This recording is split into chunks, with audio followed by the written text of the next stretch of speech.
好啊，嚟緊分享就係關於 crypto。雖然 ICT Michael 講過佢唔會用呢個佢自己研發嘅呢一套工具 concept 擺落去 crypto 度，因為 crypto 係一個 full of manipulation 嘅一個標的啦。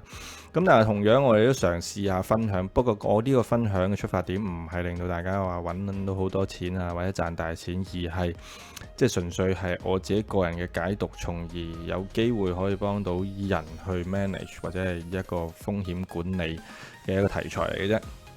咁啊，嘗試下聽下我解讀，如果唔啱聽嘅話，可以繼續聽下其他大神、其他 channel， 最緊要幫到你哋嘅啫。係啦，咁我睇嘅着重嘅重點，因為我理解呢 crypto 係一個 program 咗喺佢出世嘅時候已經 program 突嘅一個標的嚟嘅。因為無論係 Bitcoin 啊、ETH 啊，佢哋出世嘅時候都已經有一個白皮書話咗俾大家聽，佢呢一套 program 佢呢個 algo 係會點樣行，無論係關於Bitcoin 嘅 halving 啦，或者係 ETH， 佢係一個 event base 或者係 project base 嘅一個標的啦，或者一個 project 啦，或者係一個山寨幣啦。咁真正係令到 crypto 有價值嘅，咁某程度上就係 Bitcoin 或者係嗰塊 pizza 啦。咁而 Bitcoin喺發跡之後，點解喺個 crypto market 嗰個 market cap 可以增長得咁快？以我所理解嘅就係關於 USDT。由 USDT 面世之後 ，Bitcoin 嘅價值或者 crypto 嘅呢個世界裏邊可衡量嘅價值就可以同現實世界直接相應掛鈎，就係用美元呢一個概念去重塑呢一個 Bitcoin 嘅價值。咁好似聯儲局咁啦，USDT 起，如果大家有留意嘅話，喺Bitcoin halving 前嘅對上嗰一兩次咧，都係會大量印鈔，即係印呢個 USDT 出嚟嘅。咁所以我會理解成為 USDT dominate 咧，但係 dominance 咧，即係佢哋全個 crypto 世界嘅一個 USDT 嘅一個比例咧，同埋呢個Bitcoin dominance 嘅 market cap 咧，係會有重要相關嘅divergent 嘅 correlated 嘅關係。咁所以我而家就會拆分咗做，即係將呢兩件事擺埋一齊，嘗試下用呢一個模式去解讀。咁大家聽得明，有時我講嘢我都自己都未必明嘅。咁但係我會用咁嘅方式去理解讀，咁我先至會有一個框架，有一個範疇去理解呢件事。如果喺入邊做 trade，我先至可以喺呢件事上面建立一個安全嘅環境去玩呢個遊戲嘅。咁同我一直以嚟喺其他短片嘅分享，亦都係同出一轍啦。咁都係基於 ICT concept 去衍生出嚟嘅，冇呢個框架，我冇呢啲嘢可以講。咁啊 USDT dominance 嘅周線級別發生緊啲咩事呢？咁你見到啦，對上一次 halving 嘅時候，dominance 就喺 halving 前就會係有大量嘅 USDT 聚集咗喺度，無論印鈔又好，無論係已經跌到仆街又好，啲人已經將所有錢換翻晒落 USDT 穩定幣用嚟做一個嗰啲叫咩啊？擺喺度生錢，或者有呢一年有幾多厘嗰啲嘢啦嚇，我唔記得咗嗰個叫咩名，因為我係真係參與 crypto 已經係好耐之前嘅事啦。咁就係咪叫 stalking 啊？定唔知乜柒嘢 stacking 係疏鳩。咁就到真係去 halving 嗰段時間，咁大量 USDT 轉咗去一啲大幣或者山寨幣啦。咁啊，直至到去到對上一次 halving 喺2022年前嘅3月，喺USDT 好低嘅時候，就已經創造咗呢個 order block， 同埋喺低位嘅時候，即係對上一次 halving 嘅時候，嗰個 crypto 世界將 USDT 擺晒落去唔同嘅地方啦。曾經有過一啲大 project 嘅，就係 Luna 啊、NFT 啊，或者係一啲GameFi 啊 whatever 乜柒都好啦。咁我都係知啲唔知啲啦。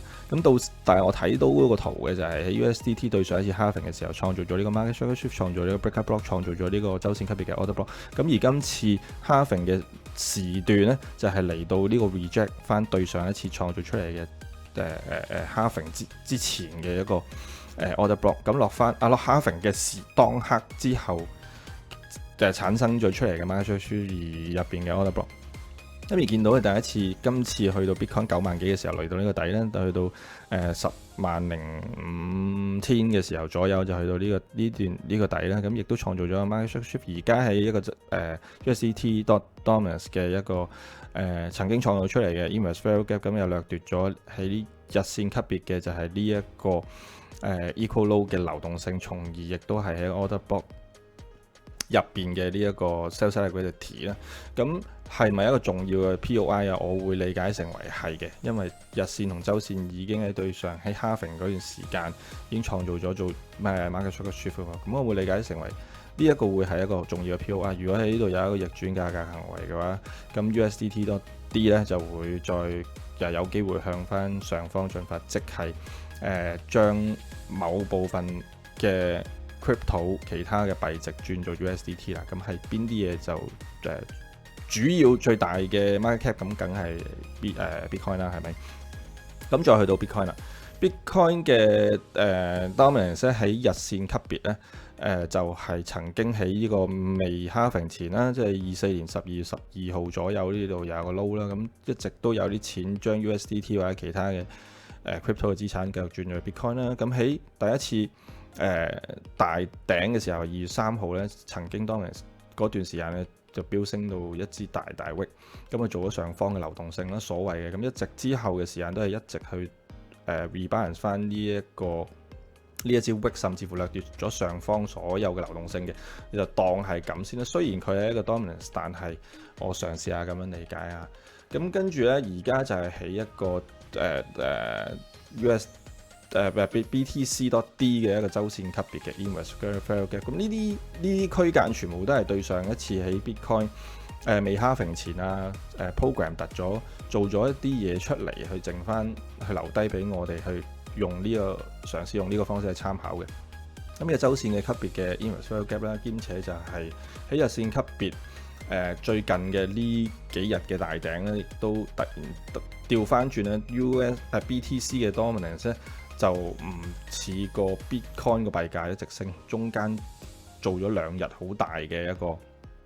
離場嘅 displacement， 咁兼且做咗一個日線級別嘅 inverse fair gap， 兼且做咗一個 swing low 嘅 displacement， 可以話係一個 market structure shift。咁如果連呢一個 low 都 displace 埋，咁就更加即係更加 confirm 實在啦。咁可能有 retracement， 如果 retracement 上嚟呢度真係 reject 嘅啦，咁就更加肯定啦。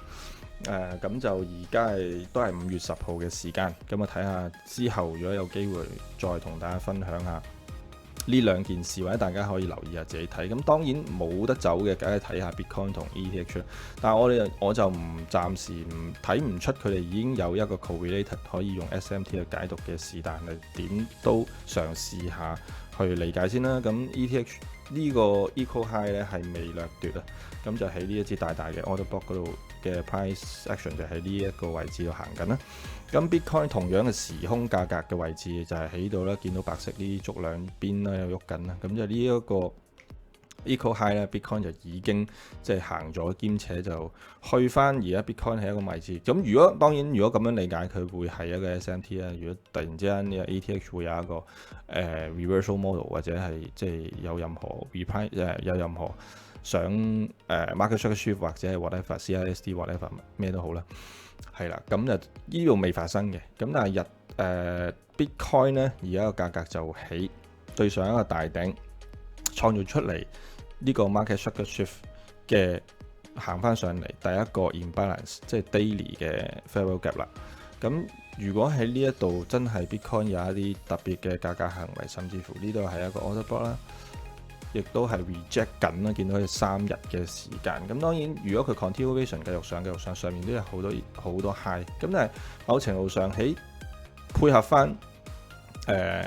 USDT.D 同埋 BTC.D 嘅話，大家都喺一個特別着重留意嘅 POI 嘅位置嘅區間。咁所以都係真係睇下 Bitcoin 有冇一啲實在嘅，無論喺中 time frame 有一啲market structure shift。咁如果係嘅話，咁成件事，如果講緊我哋相信個 program USDT 嗰個印鈔或者係個數量都係 program 咗啦。